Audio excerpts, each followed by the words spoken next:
চলো বাবু, তোমাকে নামাই দিয়ে আসি। তুমি না আমাকে বাইক চালানো শিখাবা বলছিলা, আজকে শিখাও। ও আচ্ছা, তাহলে তোমাকে বাইক চালানো শিখাই। প্রথমত তোমার কি করতে হবে জানো? আমি জানি, আমাকে আগে সকাল ঘুম থেকে উঠে ফ্রেশ হতে হবে।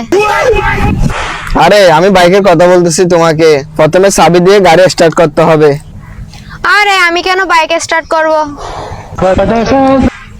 আর শোনো, তুমি বাইক চালানোর সময় সবসময় খেয়াল রাখবে লুকিং গ্লাসের দিকে। যদি লুকিং গ্লাসে খেয়াল রাখো তাহলে পিছনে কে আসতেছে কে না আসতেছে ওটা দেখতে পারবা। শোনো, পিছনে কে গেল আর আসলো সেটা আমার দেখার বিষয় না, আমি কখনো দেখিও নি আর দেখবো না। তাহলে শোনো, গিয়ার ফেলানোর সাথে সাথে ক্লাসটা ধরবা।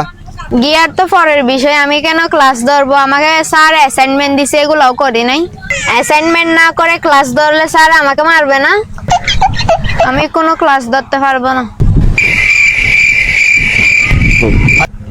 আচ্ছা শোনো, তাহলে মেয়েরা বেশিরভাগ সময় বাইক চালানোর সময় কি করে জানো? বামে ইন্ডিকেট দিয়ে ডানে যায়, ডানে ইন্ডিকেট দিয়ে বামে যায়। তো তোমার কি করতে হবে জানো? জানি, দুনো পাশে ইন্ডিকেট দিয়ে সোজা চালাই যেতে হবে। আচ্ছা শোনো, সবচেয়ে ইম্পর্টেন্ট জায়গা হচ্ছে ব্রেক।